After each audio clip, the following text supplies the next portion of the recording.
जैसे अगर ये सम्स देखे a varies to b when a equals to क्या 2 देन b इक्वल्स टू 14। पहले केसेस में a और b का वैल्यू दे रखा है। दूसरे केस में क्या बोला, if a equals to 5 then find the value of b।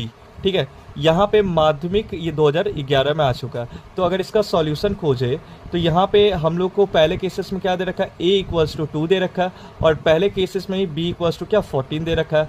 अब ये दोनों वेरीज कैसे है, वेरीज जो है डायरेक्टली प्रोपोर्शनल में। अब यहाँ पे हम जानते हैं कि a को अगर इक्वल करना होगा तो यहाँ पे इस साइन को हटाना पड़ेगा और इस साइन को हम लोग हटाते हैं तो यहाँ पे k कांस्टेंट लगाते हैं। अब मुझे a का वैल्यू भी पता है और b का भी वैल्यू पता है, तो दोनों की जगह दोनों का वैल्यू पुट कर दे रहे हैं। k इंटू यहाँ पे क्या 14 हो जाएगा यहाँ पे। और अगर आगे चलते हैं तो इस k का वैल्यू क्या निकलता है 2/14। इन दोनों को कट कर देंगे तो यहाँ पे क्या 1/7 आ जाएगा, यानी k का वैल्यू कितना निकला 1/7। अब इसी को अगर दूसरे केस में पकड़े यहाँ पे तो a इक्वल्स टू 5 था और b इक्वल्स टू यहाँ पे क्वेश्चन मार्क, यानी हमें निकालना पड़ेगा। तो यहाँ पे a वेरीज b। अब यहाँ पे भी अगर देखें बात करें तो यहाँ पे भी a इक्वल्स टू क्या हो जाएगा k इंटू बी हो जाएगा, क्योंकि कांस्टेंट हर एक केसेस में क्या होता है, कांस्टेंट ही होता है। कांस्टेंट का मतलब क्या होता है, कांस्टेंट का मतलब होता है जो हर एक जगह क्या हो, सेम हो।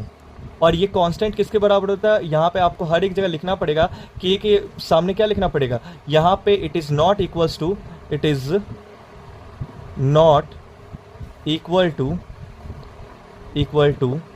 0।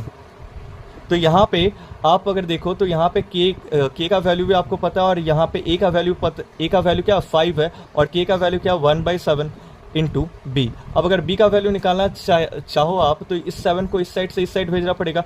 ये इधर डिवीजन में, तो ये इधर आके क्या हो जाएगा मल्टीप्लिकेशन, यानी 7 इंटू 5 कितना होता है आप जानते ही होगे 35। b का वैल्यू सेकंड केस में निकल गया और ये माध्यमिक 2011 में पूछा गया था।